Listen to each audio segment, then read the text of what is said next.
разполага с много повече финансови средства. Ще бъде трудно на отбора на Берое. Давно не са участвали в европейските турнири, но смятам, че те имат цели да се представят достойно. Поредният трофей, който заминава за Стара Загора през тази година. Струва ми се, че това е първия сезон в историята на този голям български клуб, в който отбор на Берое печели 2 трофея, имайки предвид Купата на България и Суперкупата на страната. Надявам се Берое да се представи успешно в мачовете срещу Апоел Тел Авив, разбира се и за Лудогорец при гостуването на Слован Братислава, но за Лудогорец ми струва, че има доста неща, които би трябвало да бъдат изчистени.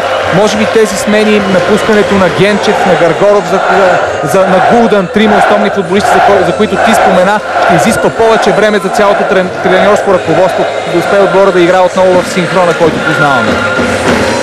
Да, още повече, че към отбора на Лудогорец очакванията ще бъдат по-високи, тъй като за втора поредна година спечели шампионската титла. Миналата година може би така и шансът им изневери още в първият двобой срещу Динамо Загреб. Смятам, че не отстъпваха по нищо и в двата матча, дори напротив, но бяха отстранени в крайна сметка.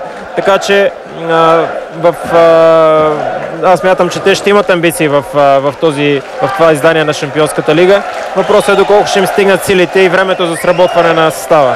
Така или иначе Берое запази своя състав и наистина заслужи втори трофей през този сезон. Стискаме палци на тези два добри отбора да се представят успешно в евротурнирите само след седмица. Разбира се, утре другите два български отбора, които ще играят в Европа, Ботев, Пловдив и Левски, също им пожелаваме успех.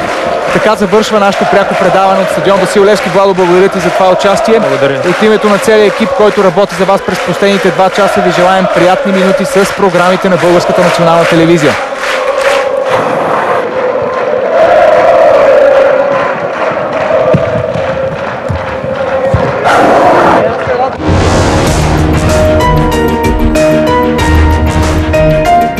Някой да идва напоследък при вас да ви разпитва за това време.